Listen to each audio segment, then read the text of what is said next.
Gravou. Oi, Elzi. Oi, desculpa, foi Tudo uma bem? loucura. Eu fiquei presa na garagem do prédio, sabe? Uma pessoa não tinha como. Eu chamei o Maurício e o porteiro para me ajudarem a sair do. Aqui tava. Jura? Nossa, Obrigada, Elcio, por participar. obrigada. Vamos lá, tamo junto.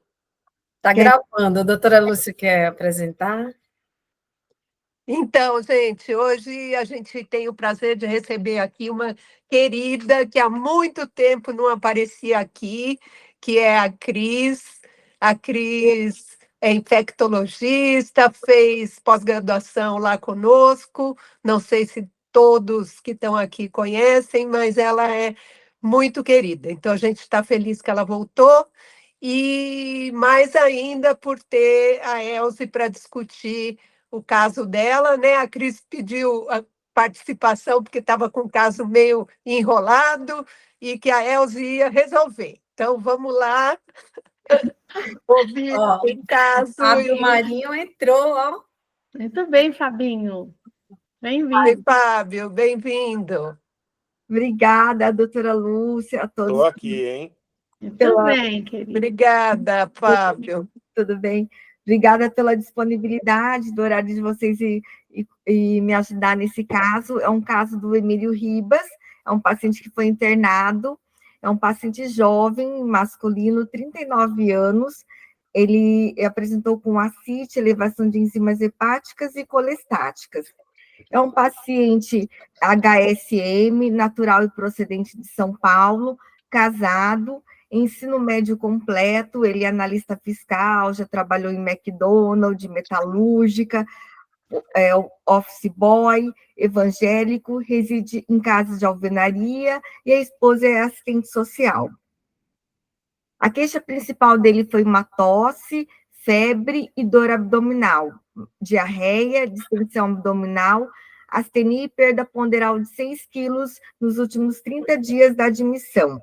Ele foi internado no Emílio Ribas do dia 18 de agosto ao dia 13 de setembro.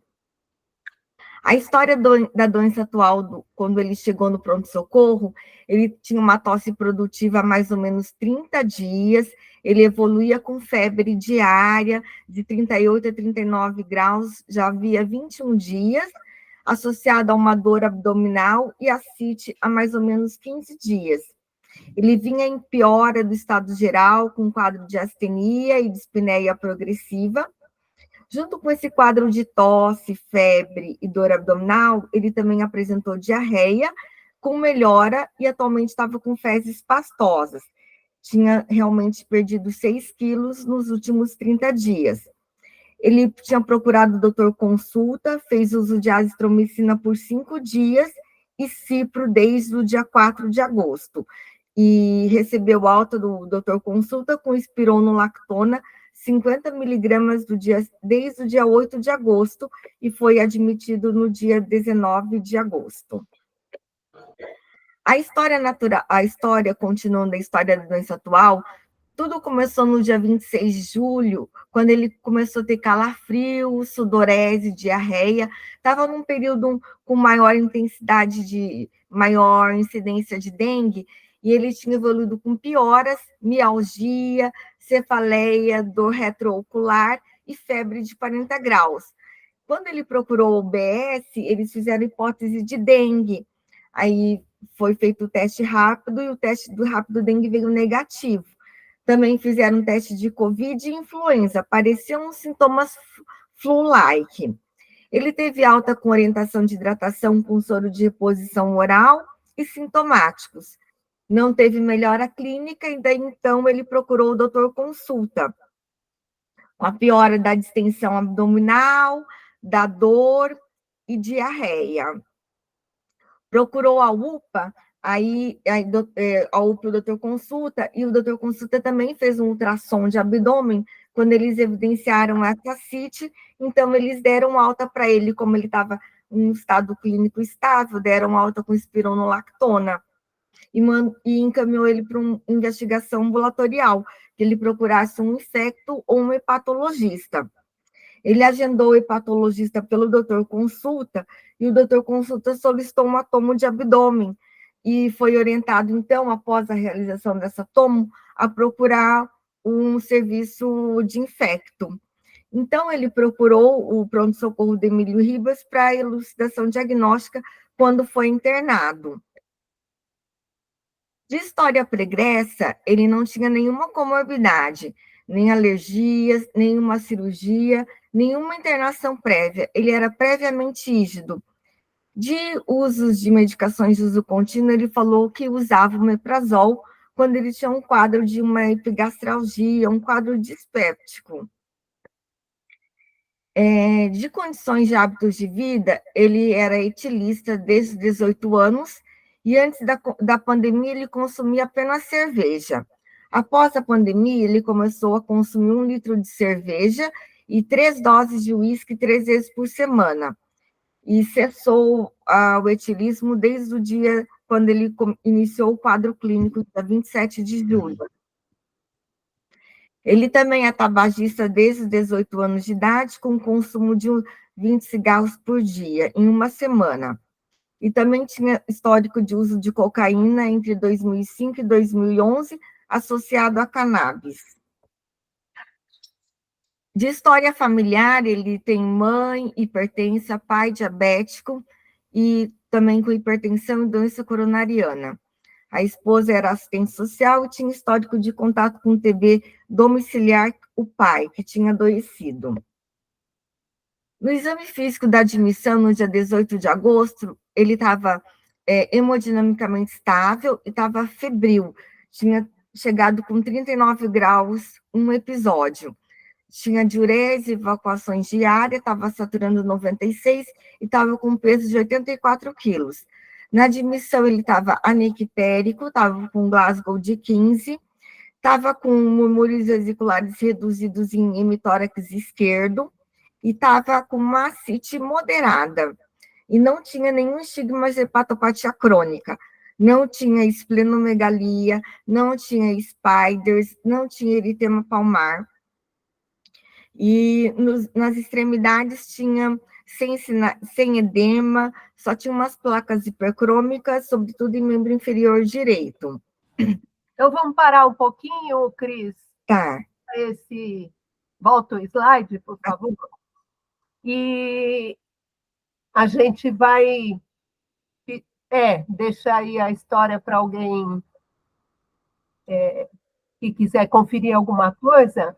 A gente vai pedir para Maria dar algum palpite. Eu vou pedir desculpa para vocês, mas a minha câmera está assim, fechada e não me deixa abrir, tá com uma exclamação. Vou ter que sem câmera aqui. Mas, então, Maria, você quer fazer alguma hipótese? Doutora, a minha internet acabou de cair, parou na história familiar. Ela falou alguma coisa depois disso? Ela falou do exame físico. Ah, tá. Só para ver o exame físico.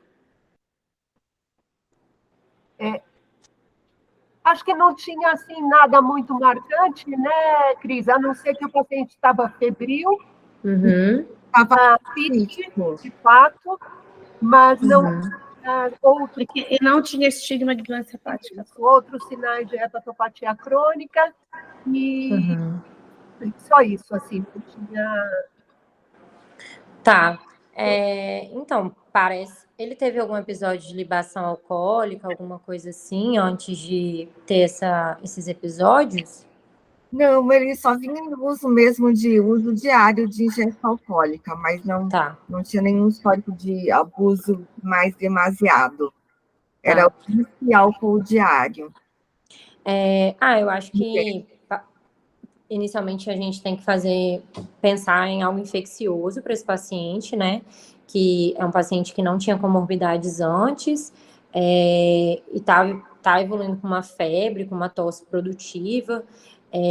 A gente até então não sabe se essa ascite dele é algo de alguma hepatopatia, porque ele é um paciente que não tem estigmas. Então, eu acho que a mãe dele também teve contato com tuberculose, se eu não me engano.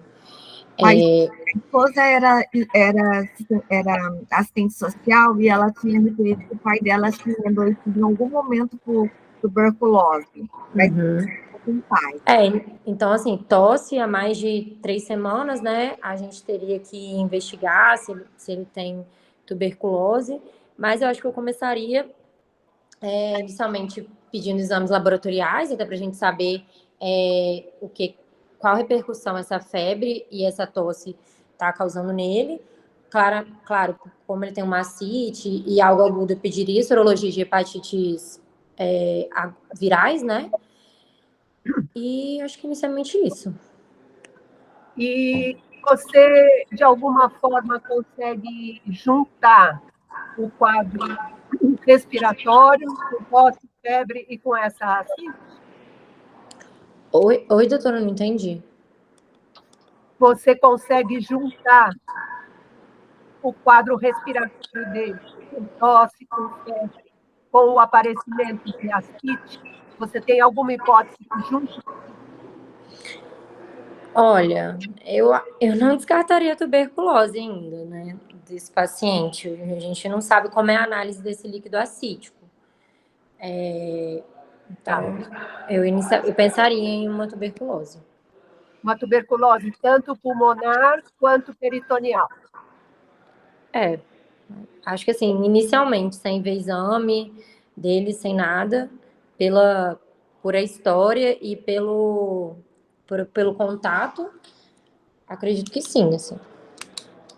Mas sem ver exame, né? Eu não sei como estão as enzimas, não sei como que é a plaqueta desse paciente, não sei nada, né? Só pela história.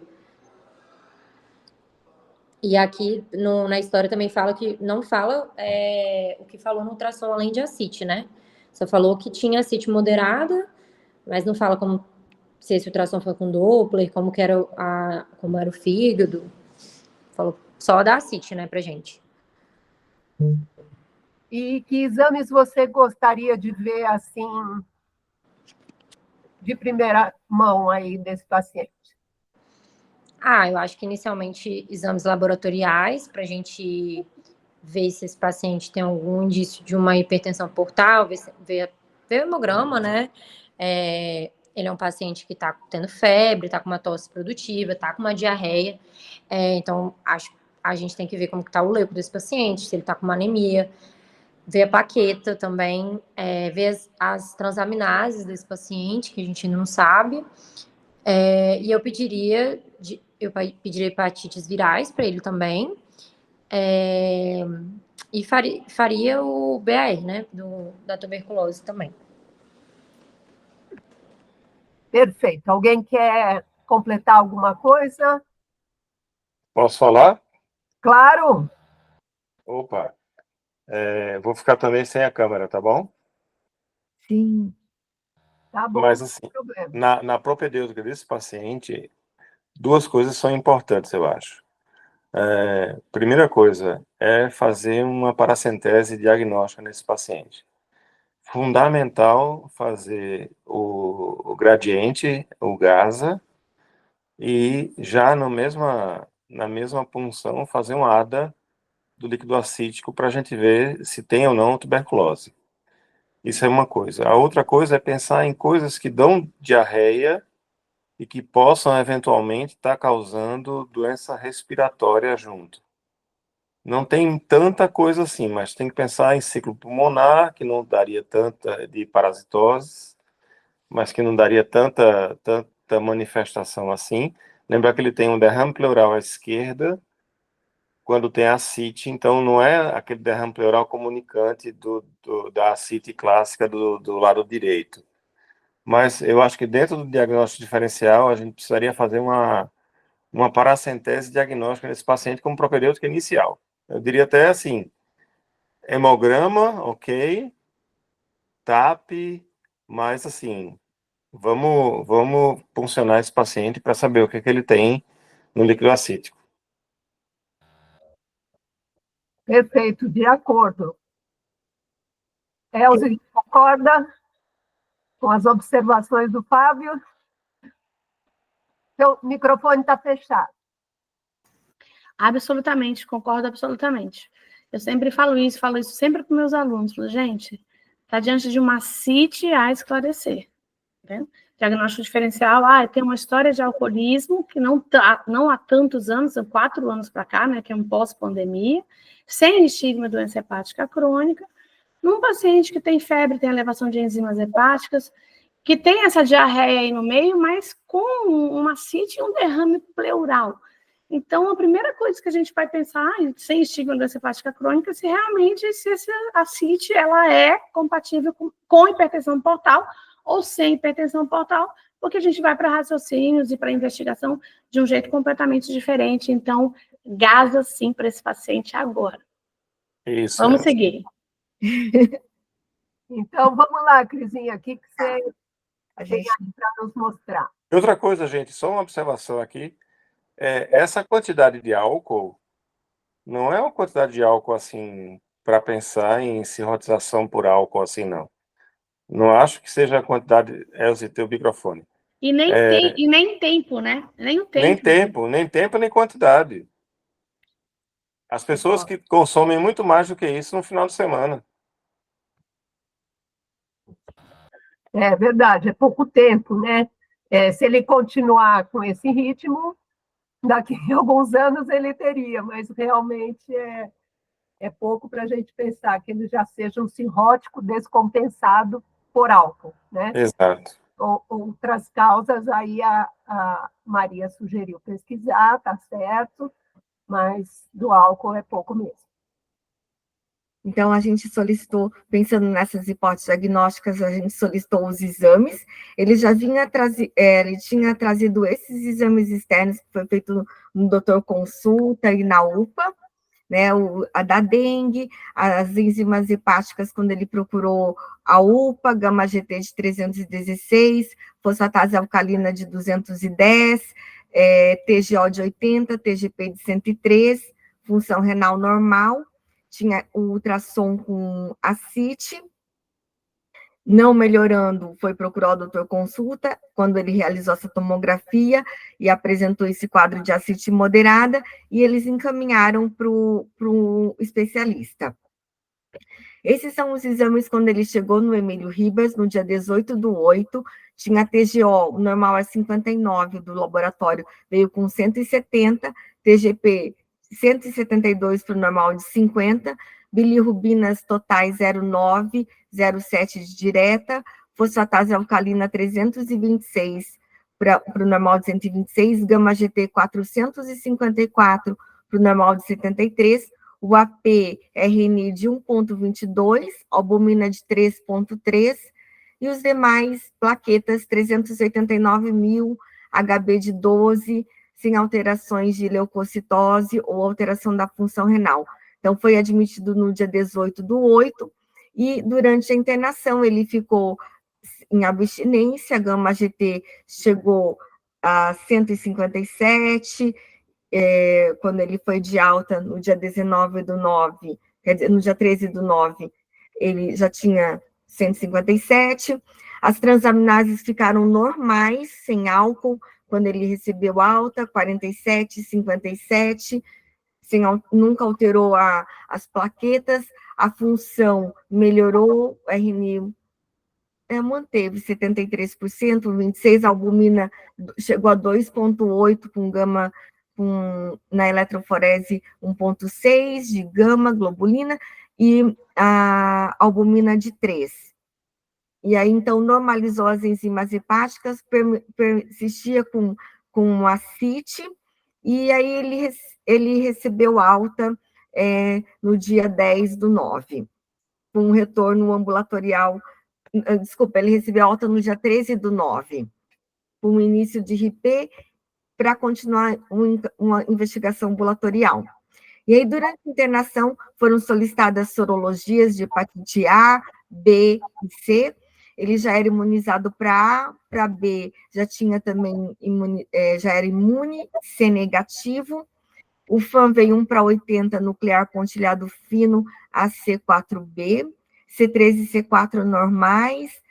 Outras sorologias com tropismo hepático, citomegalo, toxo, EBV, histoplasmose, todas negativas. tinha uma ferritina alta de 1.188, tinha uma IgG de 2.581 e os demais sem alterações. Ô, Cris, Oi? não, eu ia perguntar isso para você, né? Se foi feita logo, como foi sugerido aqui, a paracitese, a análise do líquido, e no que foi baseado o início do RIP. Ah, sim. Então, ele chegou no dia 18/8, e aí a gente fez a punção do líquido acítico, no líquido acítico dia 20/8. Aí veio células de 2.000, com predomínio linfomono, tinha glicose de 77, DHL de 620, amilase de 42, o ADA de 83, albumina de 2,3, o GAS a 1,1. Pesquisa de BAR no líquido acítico negativo, cultura para fungos negativas, o TRM negativo e pesquisa de fungos negativo.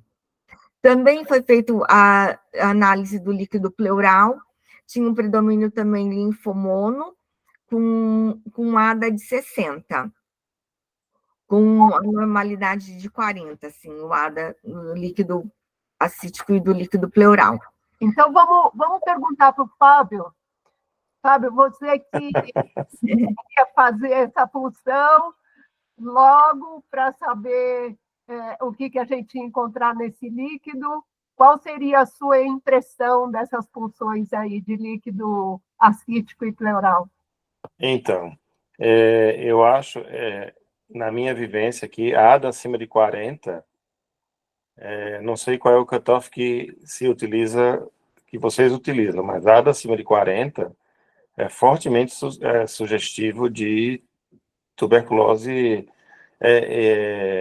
de cavidade. E outra coisa, na tomografia, não necessariamente a gente veria espessamento de peritônio.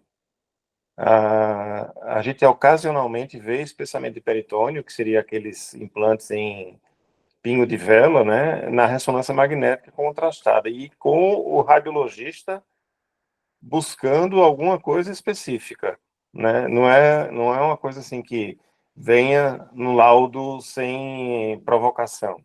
Mas a minha ideia aqui é que tem uma doença granulomatosa, provavelmente assim, com ADA acima de 40, e provavelmente justificou o início do tratamento antituberculostático.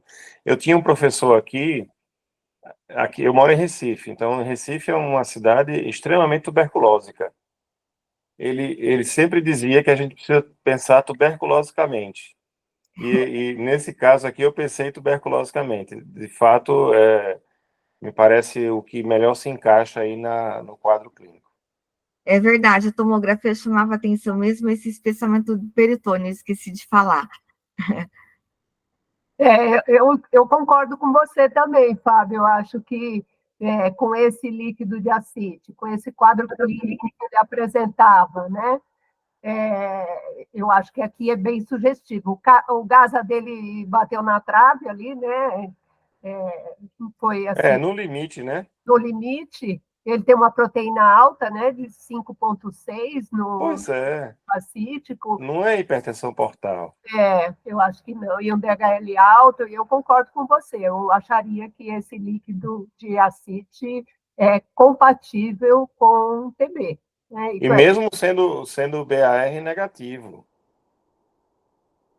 E aí, quando a gente fez a tomo de tórax, tinha linfonodomegalia mediastinal e tinha alguns linfonodos subdiafragmáticos, a gente também pensou em doença linfoproliferativa, e aí foi feito, então, essa biópsia de linfonodo, e até mais tarde, antes de entrar com o RP, foi feito um PET, pensando também em outras causas.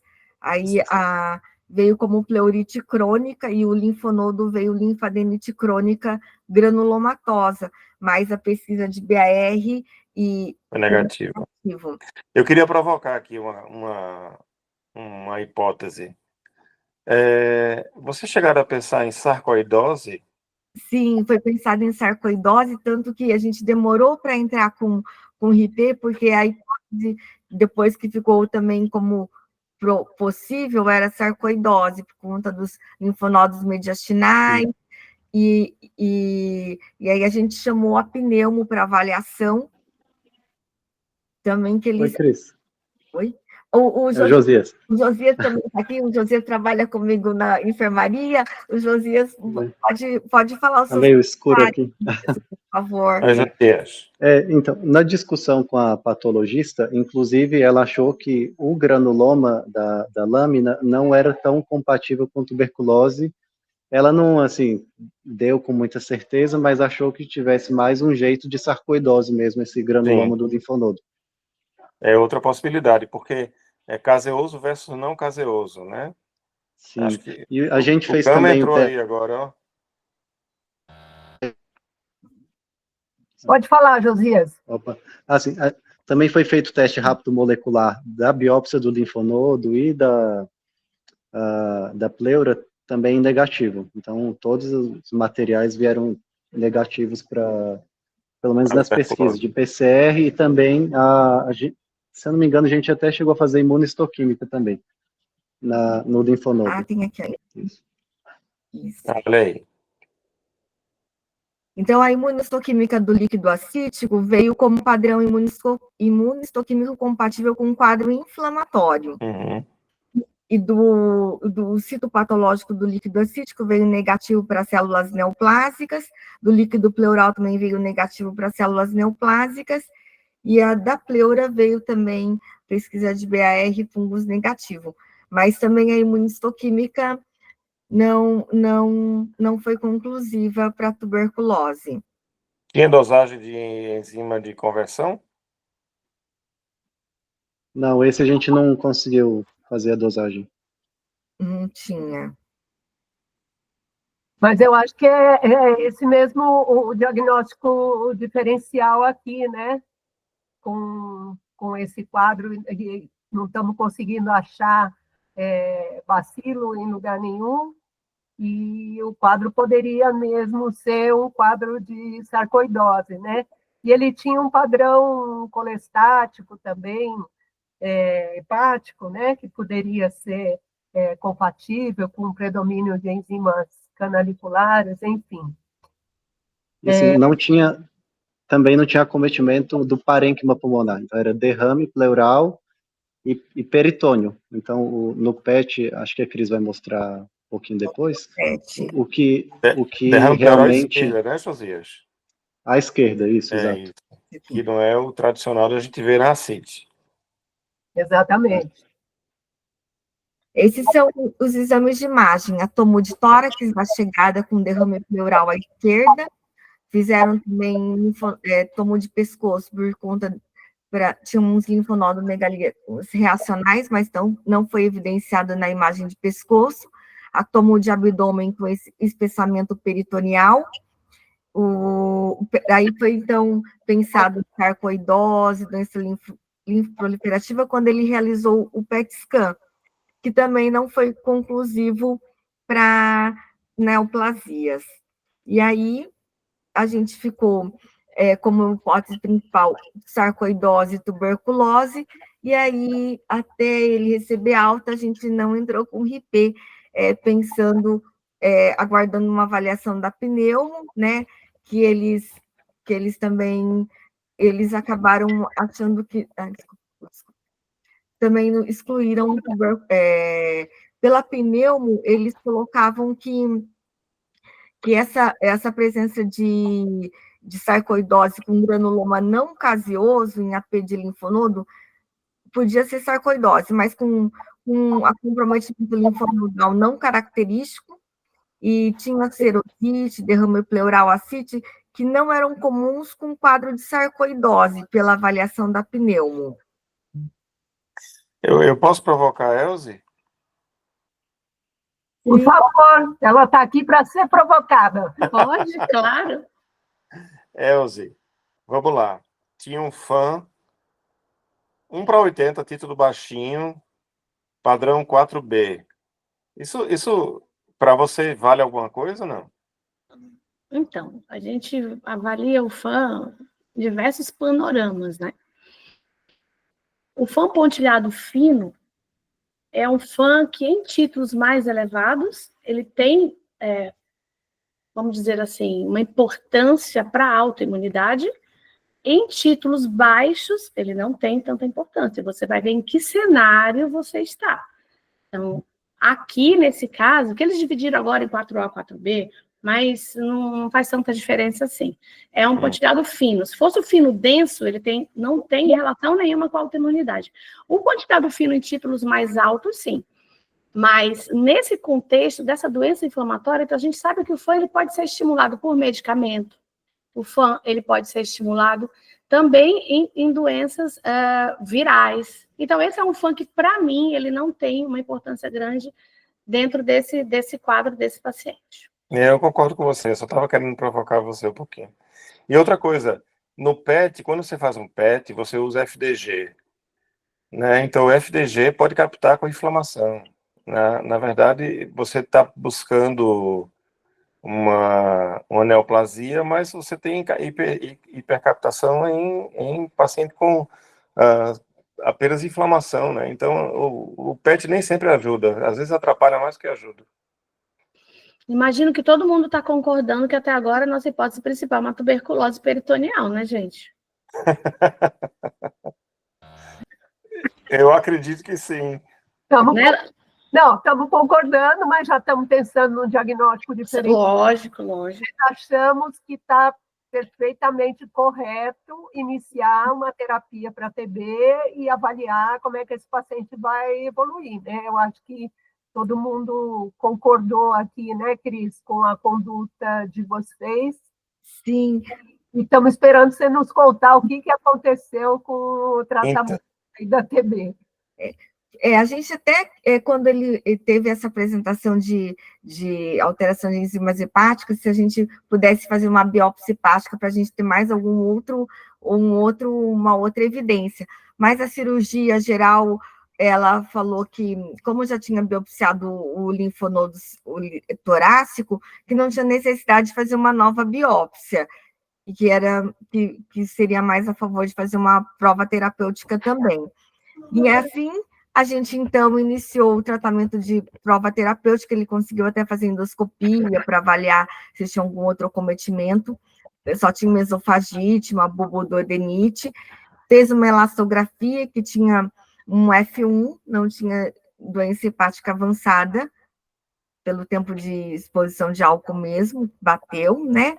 E aí a gente iniciou o IP no dia 13/9, solicitamos autoanticorpos, anti-LKM, antimitocôndrio que está em andamento, e aí a gente fica na dúvida se realmente a gente investe numa biópsia hepática, ou a gente faz a prova terapêutica mesmo de IP, e daqui 1-2 meses reavalia com novos exames de tomografia de abdômen pélvico, para ver se teve melhora do espessamento, se está melhorando as enzimas hepáticas. O que aconteceu... Crisinha, a gente pode ver o que aconteceu nos exames dele depois da... Podemos. Aí a gente iniciou o RIP no dia 13/9, com transaminases normais. Aí, uma semana depois, ele volta com uma elevação, e aí, 15 dias depois, com uma elevação muito elevada de enzimas hepáticas, quando a gente suspendeu o IP, além de náuseas, vômitos, inapetência e prurido. Você não acha que... Ele fez uma DILI, né? Uma lesão por droga. Então. A dosagem da enzima de conversão não seria interessante, não? O que você pensou, Fábio? A dosagem de enzima de conversão para sarcoidose, você não acha que é interessante? Eu acho sim. Que é uma coisa que ficou faltando aí na... Não é invasivo, né? É sérico. Acho que ajudaria. Ainda mais que ele desenvolveu essa toxicidade, né? Exato. Tuberculostáticos, aí complica, né? E se a gente tiver uma forma de dizer não é TB, seria muito bom para um paciente que está apresentando essa toxicidade, né? Acho que sim. E se vier muito alta, aí a gente fecha com a sarcoidose. Se vier muito baixa, não pode descartar. Porém, vamos discutir aqui. Olha, já estou comandando aqui o negócio, Maria Lúcia. Por favor, está ótimo. Vai em frente. Não, eu só queria discutir o seguinte. Vamos lá. Toxicidade, hepatotoxicidade por RIP. Como é que você faz para voltar ao esquema? Ou como é que você conduz isso aí? Sim. Eu queria ouvir a opinião de vocês. Pelo manual de tuberculose, a gente segue o manual. Então, quando eleva 3 vezes o valor do normal, com icterícia, ou 5 vezes o valor basal, já está indicado a suspensão, aí espera-se normalizar as enzimas hepáticas e depois se introduz droga a droga. Tá. Se for imunocompetente, não tiver uma imunossupressão grave. Tá bom. Era o que eu imaginava, assim, mas eu não tinha certeza. E você começa com qual, Cris? A gente começa com rifampicina e etambutol, aí depois isoniazida, e por último, pirazinamida, com intervalo de 5 a 7 dias, a depender da queda das transaminases. Ainda se pensa em usar ofloxacino nesses casos, quando você tem toxicidade? Isso é uma pergunta que eu realmente não sei responder. Quando o paciente tem, por exemplo, uma hepatopatia crônica avançada, aí a gente trata com tratamento alternativo, que seria com levo. Ah, tá. E usa amicacina também, né, Crisinha? Isso, levo, amiquetambutol. Levo? Nossa, nem sabia.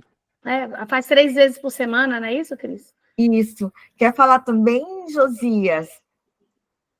Tem alguns esquemas que tiram a amicacina, deixam a dinesodida, mas nem sempre está disponível, aí tem que conversar com o pessoal de câmara técnica para essa liberação, mas é opção também no lugar da amicacina. Legal, aprendi. Levo, dinesodida e etambutol, ou levo, amicacina e etambutol. Eu sei porque eu tenho um paciente agora com uma TB e ele fez uma toxicidade por isoniazida e a proposta do pneumo é a amicacina 3 vezes por semana. Então eu aprendi recentemente também, viu, Fábio? Isso é novo para mim, não sabia. Estava em falta de dinesodida recentemente, então a gente tinha que ajustar de acordo com o que tinha também. E, Gama, você que é o nosso mestre em doenças pouco frequentes, o que você tem a dizer sobre sarcoidose? Eu peguei eu vinha de táxi, aí eu digo, deixa eu entrar porque eu estava ansioso para ver o caso. Eu acho que sarcoidose é improvável o diagnóstico, porque sarcoidose ela é uma doença multissistêmica, mas ela não costuma ser uma doença de serosas, de cavidades. O pulmão é o órgão que mais, quer dizer, o sistema respiratório é o órgão que mais adoece a sarcoidose. E a apresentação clínica mais tradicional é de adenopatia hilar bilateral simétrica, não é? E não só de mediastino. Então, todas as vezes que você tem uma adenopatia hilar bilateral simétrica, o diagnóstico inicial mais provável é a sarcoidose. Então, embora ela seja uma doença sistêmica, frequentemente ela começa por ali. E o pulmão adoece, não é, posteriormente com acometimento do intestício. Né?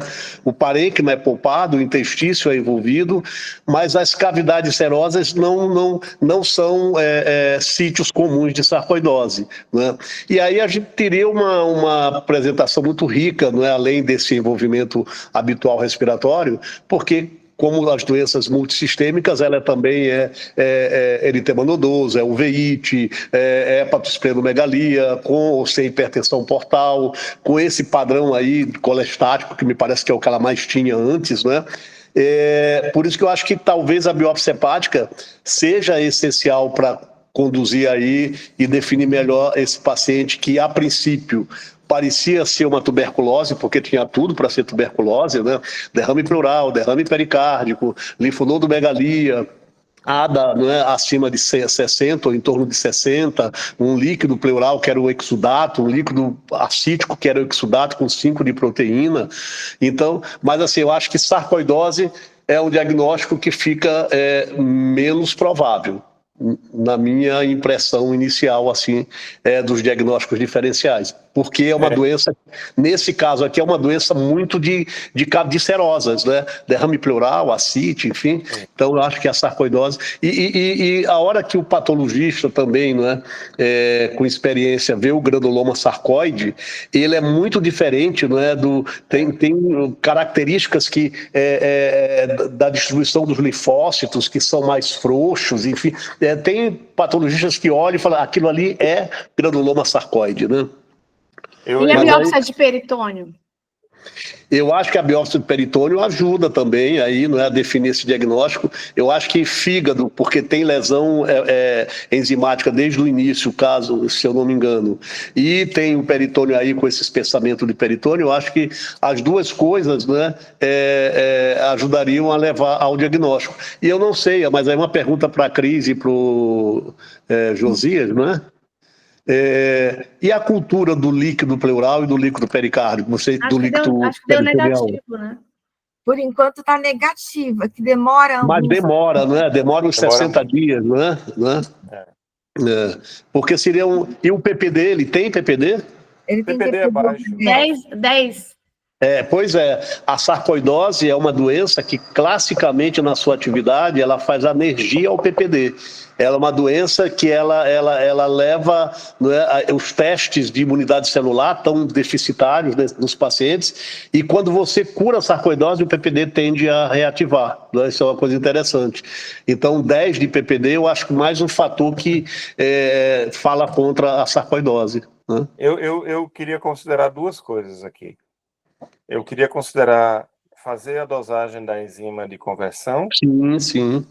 E queria considerar fazer resposta ao gama-interferon da tuberculose. Que são exames simples, séricos, sem invasibilidade. No início eu faria isso, depois faria um biópsia hepática, se fosse necessário. Mas o IGRA, já tendo feito esse PPD, tendo PPD de 10, você acha que ia modificar? Eu tenho visto uma discrepância entre PPD e IGRA aqui. Pode ser porque aqui é uma região endêmica. Então, eu não sei, aqui nós temos endemia de tuberculose, eu não sei como é em São Paulo, mas aqui também dissociação entre IGRA e PPD. Esse PPD de 10 já é considerado positivo, eu não sei se... Sim. De enturamento, mas ele é baixo, ele é um positivo baixo. Mas a gente juntar, gente, o quadro clínico com esse ADA, né? Com o PPD de 10. Eu acho que exatamente. O paciente tem o diagnóstico de uma tuberculose. Essa é a minha impressão. Quando a Crisinha me chamou e ela ficou preocupada por conta desse FAM positivo e tinha uma IgG elevada, né, se tinha chance de ter uma hepatite autoimune, acho que teve essa dúvida de alguém durante a internação, não é isso, Cris? Sim, isso mesmo. Pudesse ser ou uma vasculite ou uma outra, ou depois ficou com esse IgG, uma hepatite autoimune associada. E esse paciente não preenche nem score de diagnóstico provável de hepatite autoimune, né? Não. Homem, tem canalicilares elevada, mesmo a gama-globulina própria, essa IgG elevada da própria doença inflamatória, ela vai fazer uma IgG elevada, então acho que isso não. Se você quiser ser perfeccionista, faz o ANCA. Para ver vasculite, por exemplo... Tem C-ANCA ou P-ANCA, C-ANCA ou P-ANCA. Mas aí, ainda assim, você só exclui as vasculites relacionadas ao ANCA. Né? É isso. Porque aí eu estou falando assim, na investigação global. Porque eu acho que se a gente pensar que saindo do escopo aí da ideia inicial, que eu acho que é a mais promissora da tuberculose, e tornando a sarcoidose um pouco provável, pensando em doenças sistêmicas e pensando em vasculites, eu acho que além expande para o ANCA, coloca complemento sérico também, né? Porque aí é diagnóstico difícil. Diagnóstico difícil, você tem que ampliar a investigação, né? Então, e as biópsias, eu acho que as biópsias, né, de fígado, de peritônio, seriam ferramentas assim, essenciais para ajudar no diagnóstico, né? É o que eu faria. Ele tem Eu faria uma febre? biópsia hepática. A gente já tem complemento, né, Crisinha? Acho que já tem um complemento aí. Não fez o C3, C4, deram normais. Normais, né? Então, A gente vasculites que cursam com consumo de complemento fica excluído, né? E aí a gente já tem aí mais um aspecto aí negativo. Agora, E ele tem febre? Ele faz febre diária. Diária, né? Porque tem umas doenças também, Cris, você pensar assim, síndromes febris autoinflamatórias, não é? Tem síndrome, febre familiar do Mediterrâneo, que dá serosite, dá derrame pleural, cursa com febre, leva a reagentes agudos da inflamação, e que quando você faz um teste terapêutico com colchicina, por exemplo, o paciente fica maravilhosamente bem, né? Então, essas doenças febris autoinflamatórias, elas entrariam no diagnóstico diferencial desse paciente também. Você pensaria em Lyme também, Gama? Lyme não, assim, porque já seria uma fase crônica, né, da doença de Lyme, que frequentemente faz doença cardíaca, faz doença neurológica, né? Então, mas assim, manifestações osteoarticulares marcantes, né? Mas eu acho que aí a gente esse é um caso difícil, né? Então, abrir leque aí para buscar diagnóstico diferencial das síndromes febris autoinflamatórias, eu acho que é uma boa possibilidade também. Aqui eu acho que a gente está com um quadro, eu concordo com a Elsa, que tem tudo para ser uma TB. A única coisa que a gente não tem é o bicho na mão. O bicho. Sem dúvida. Ter, né? Sem dúvida, né? E diante da necessidade de uma reexposição para um paciente que fez uma toxicidade medicamentosa, você tem que estar muito com um diagnóstico de seguro, né? De certeza, né? Agora, a minha dúvida é que nós estamos num ponto onde a gente está discutindo se vale a pena fazer uma biópsia hepática, se ela vai nos ajudar, se ela vai esclarecer, junto até com uma biópsia de peritônio. Mas esse paciente, ele recebeu, pelo que eu estou entendendo aqui, quase um mês de RIT, né? Ele começou no 13/9, não foi isso? Isso. E parou quando, Cris? No dia 27/9. Ah, tá, um pouco menos, né? 6 dias, né? Pouco tempo, né? 16 dias e ele permanece com essas enzimas elevadas.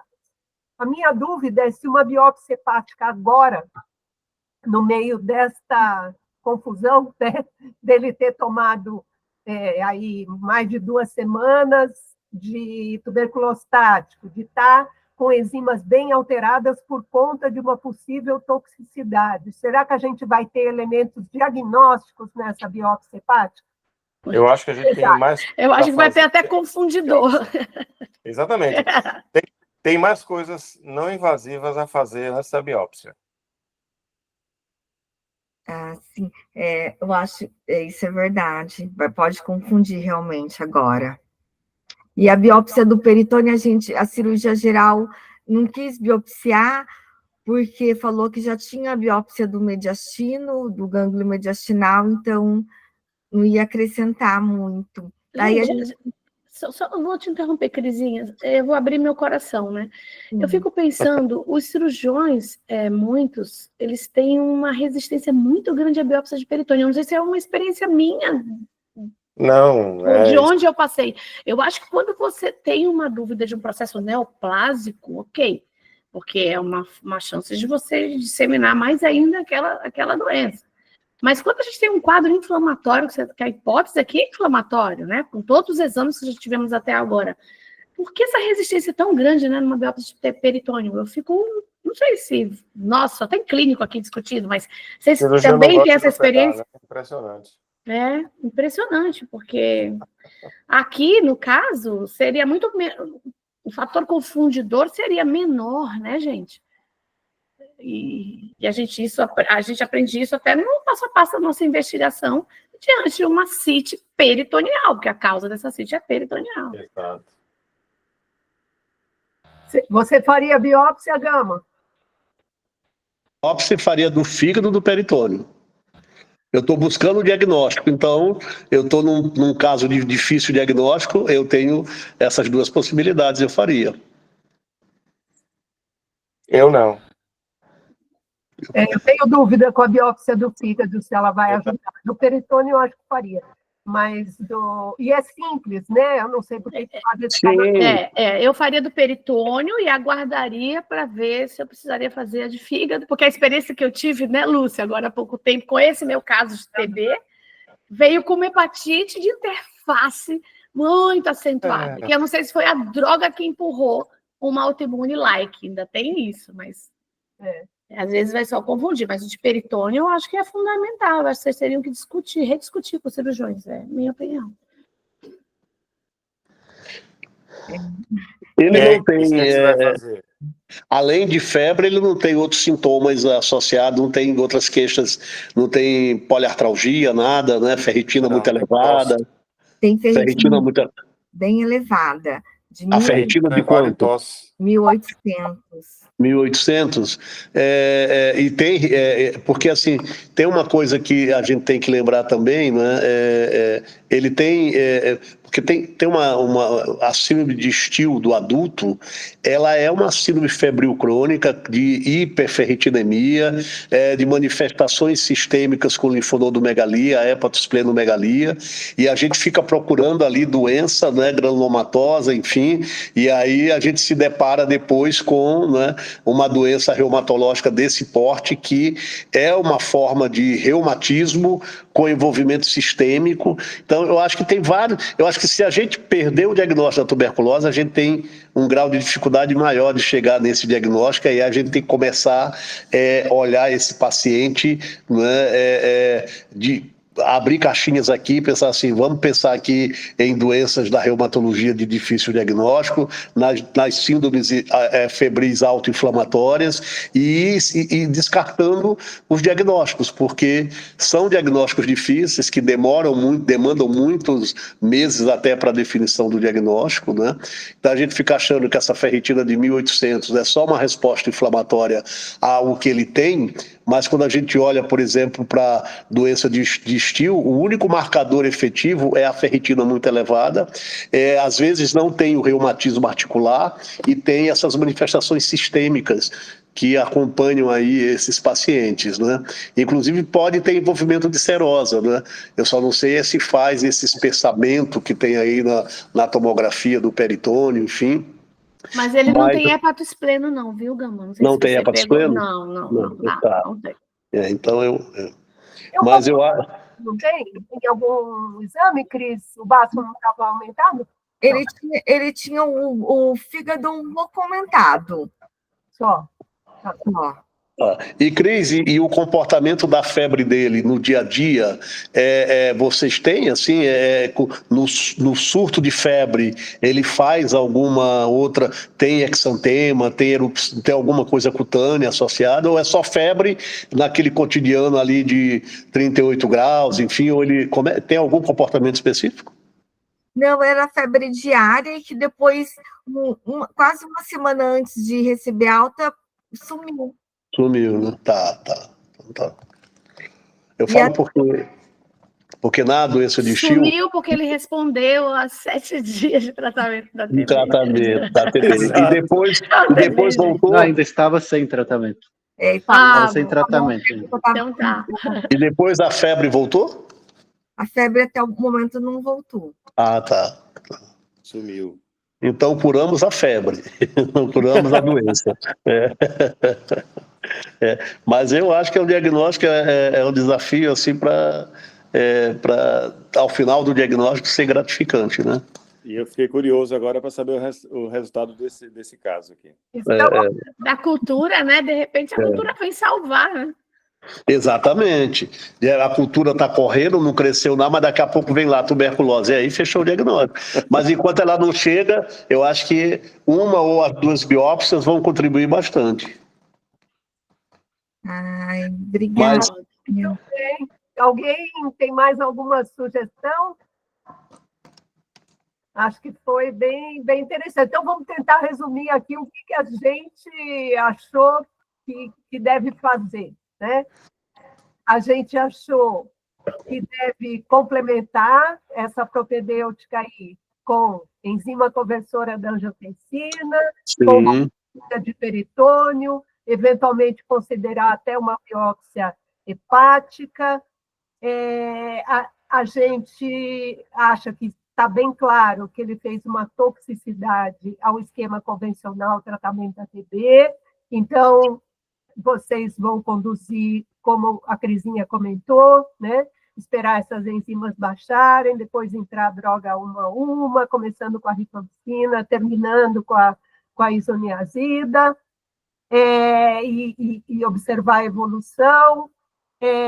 Em relação aos exames a serem solicitados, o que mais que você acrescentou, Gama, que a gente deveria, nesse momento, fazer? Não, eu tinha falado a respeito do complemento, mas já havia sido feito, né? De autoanticorpos não vejo nenhuma indicação. O ANCA poderia também ser mais um parâmetro laboratorial para afastar as doenças, as vasculites ANCA associadas, né?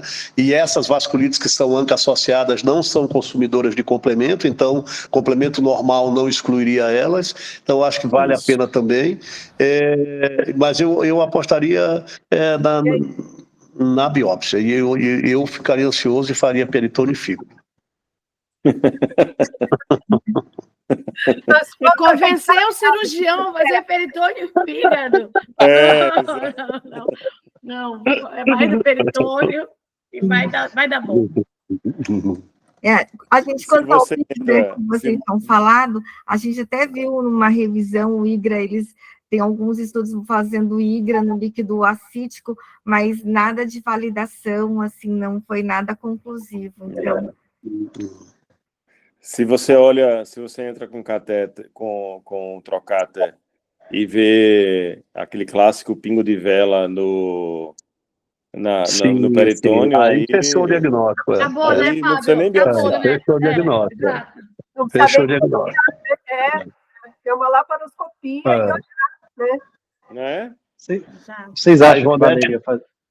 A Ivonete colocou um caso no grupo um tempo atrás, umas 3 semanas atrás, com uma tuberculose de peritônio belíssima. Então, eu vi aquela foto, foi super bonita. Linda mesmo. Vocês acham que a ressonância de abdômen contribuiria de alguma forma ou não? Não. Acho que não. Acho que não. Porque o que ela vier a mostrar, ela não vai definir diagnóstico, né? Exato. Concordo com você. E olha que eu sou fã de ressonância. Ganhos, é algo que já foi visto, né? E olha que eu sou fã de ressonância. Nossa dificuldade na cirurgia também é que eles só fazem aberta aqui, não tem laparoscopia. Então, e a própria drenagem próprio tórax também foi aberto, então a biópsia do linfonodo do tórax foi já uma cirurgia aberta. Então, faz os não invasivos primeiro, Josias. E depois, se não conseguir, você tenta convencer o cirurgião. Paciência. Tá certo. É uma pena mesmo, né? Porque é bem mais simples fazer uma laparoscopia e fazer uma visualização desse peritônio, eventualmente uma biópsia, né? Agora, uma cirurgia aberta, aí até entendo a resistência, mas é uma pena, né? Verdade. Quando o patologista falou que não era sugestivo de granuloma por TB, daí entrar com corticoide, que seria outra, fazer uma prova terapêutica de corticoide também, a gente optou por tratar com TB. Não. Daí pode reativar a TB. Não, espera um pouco, espera mais certezas. E aí já tinha um PPD de 10, mesmo que a gente fosse usar, por exemplo, fazer uma imunossupressão para o paciente, ia ter que tratar como TB latente antes de iniciar a imunossupressão.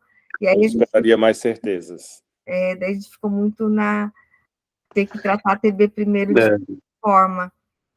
Não, e se tu fizesse corticoide e ele começasse a melhorar, ainda assim tu não teria diagnóstico definitivo, porque tu ficaria nessas doenças autoinflamatórias, enfim, e até na própria sarcoidose, né, que poderia responder ao corticoide. Então, tu estaria usando o corticoide, obtendo resposta clínica, mas sem definir diagnóstico, né?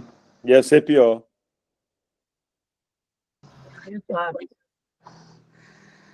Muito bom, Crisinha, muito bom o caso, né? Lindo, lindo. Eu que agradeço a ajuda de vocês. Ó, daqui a... vamos combinar, Gama, 3 semanas. A Cris dá retorno. Para notícia. Eu vou tentar entrar, Agora... tá, pessoal? Se não for possível, vocês me mandam Feedback. pelo WhatsApp. Agora, deixa eu aproveitar e dar notícia. Hoje a gente fez um ambulatório lá de doenças hepáticas raras, né? E não sei quem está aqui presente que lembra do caso que a gente discutiu aqui. Lembra, doutora Lúcia, de um paciente de 20 anos de idade, portador de neurofibromatose do tipo 1, que tinha um glioma, né, do nervo óptico, que já havia feito quimioterapia há 2 anos atrás, estava em acompanhamento com o pessoal da Neuroonco, e que tinha uma colestase, cujo diagnóstico foi de um tumor neuroendócrino. Lembra disso? Lembro. Lembra, né? Esse paciente, nós já atendemos ele há mais ou menos 2 meses, ele estava, né, com mobilidade, autonomia, falando, se deslocando espontaneamente, enfim. E com a mãe, né? Hoje ele chega no ambulatório de cadeira de rodas, afásico, não é? Com déficit motor, não é?